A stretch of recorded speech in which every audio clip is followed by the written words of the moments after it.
Շնորհակալություն ազգային ժողովի մեծարգո նախագահ, հարգելի գործընկերներ, սիրելի հայրենակիցներ,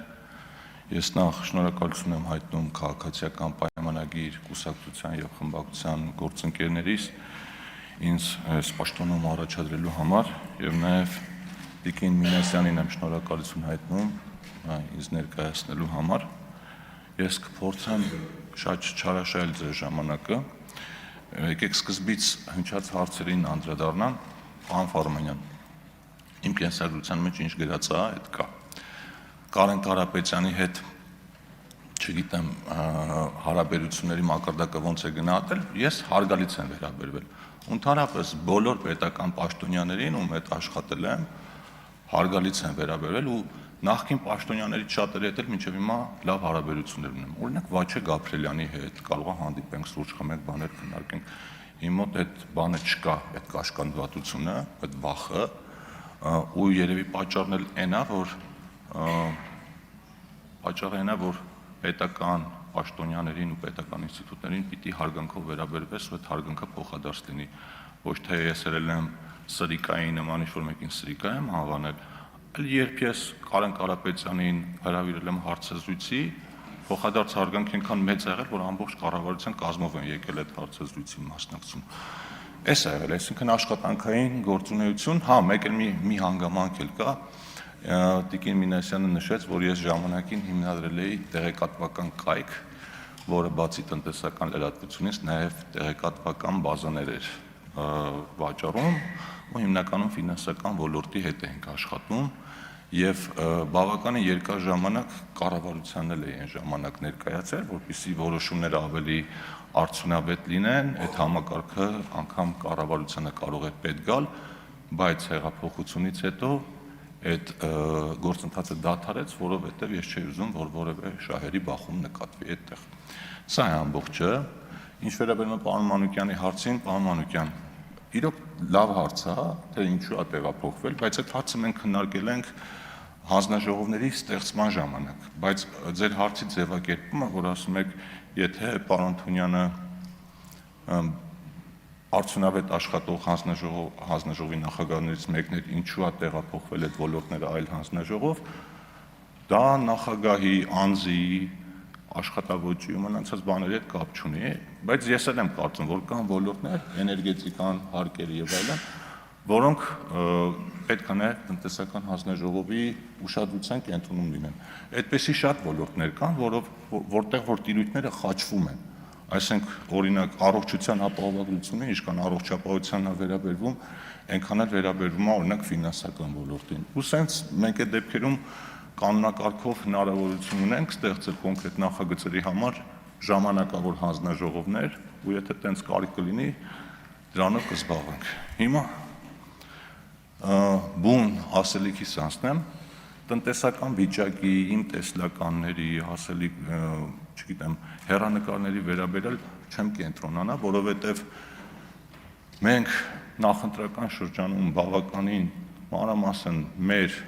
նախորդ տարիների արդյունքներին անդրադարձել ենք եւ բացի դրանից էլ ընդամենը 10 օրից այս դահլիճում քննարկվելու է կառավարության ծրագիրը, որտեղ հնարավորություն կլինի այդ բոլոր հարցերին անդրադառնալ։ Սա մի պատճառ, երկրորդ պատճառը ես հանձնաժողովի նախագահի դերին կամ պաշտոնին վերաբերում եմ որպես կազմակերպչական աշխատանք։ Այսինքն հանձնաժողովի նախագահը 105 պատգամավորներից մեկն է, որից ընդամենը մի բան է պահանջվում արդյունավետ կազմակերպել հանձնաժողովի աշխատանքները։ Տնտեսական իրավիճակի մասին զուտ կասեմ, որ մենք այժմ ունենք այլ իրավիճակ եւ մենք օգոստոսի 8-ից հետո լրիվ նոր իրականության մեջ ենք ապրում եւ այդ իրավիճակը, այդ նոր պայմանները մեր առջեւ նոր հնարավորություններ են բացում։ Եվ մեր խնդիրն է մաքսիմալ արդյունավետ օգտվել այդ հնարավորություններից։ Ու այս հարցում տնտեսական հարցերի մշտական հանձնաժողովը, ինչպես նաև մյուս հանձնաժողովները պիտի կարողանան իրենց մասնակցությունը ունենալ այդ process-ի մեջ։ Մեր հանձնաժողովը, ինչպես Տիկին Մինասյանը նշեց, եղել է ամենածանրաբեռնված հանձնաժողովներից մեկը ավանդաբար։ Օրինակ, 8-րդ գումարման ազգային ժողովի ընթացքում, ազգային ժողովը մոտ 2300 նախագիծ է ընդունել, որից 563-ը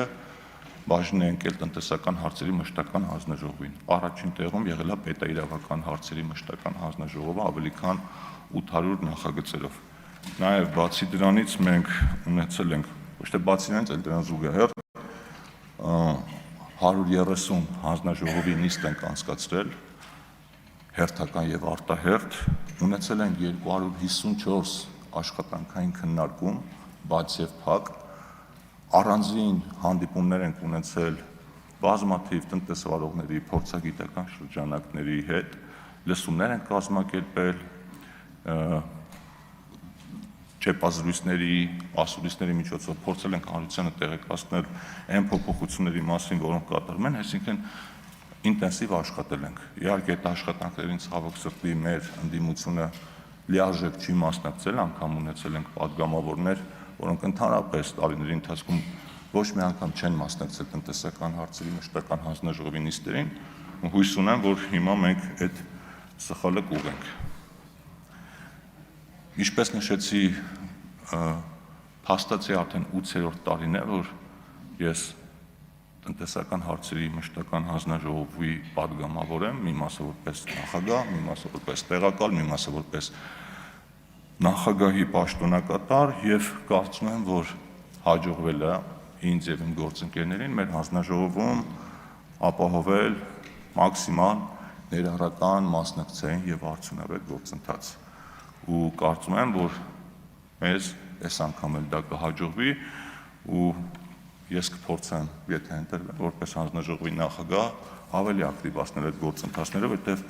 ֆորմալ առումով, քանի որ ես հանձնաժողովի նախագահ չէի, դա որոշակի կաշկանդվածություններ հաղորդում իմ գործողություններին։ Ապագա անելիքները շատ են, դրանց վրա շատ չեմ կենտրոնանա, մենակ մի քանի ուղղություն նշեմ, որոնք ինձ անձամբ շատ են հետաքրքրում եւ ինձ համար կարեւոր են։ Առաջինը ընդհանուր ազգային ժողովի վերլուծական կարողություններին է վերաբերում, որը հաստատ հարստացնելու կարիք կա։ Ես ուզում եմ առիթից օգտվելով շնորհակալություն հայտնել ազգային ժողովի աշխատակազմի փորձագիտական վարչությանը, հատկապես իրավական փորձաքննությանը, որտեղ իրենք այս տարիների ընթացքում շատ մեծ օգուտ են մեզ տվել, բայց ամեն դեպքում ես կարծում եմ, որ խորհրդարանական երկրում խորհրդարանը պիտի շատ ավելի մեծ ռեսուրսներ ունենա եւ մի տարբերակ քննարկվել է նախնական ձևով,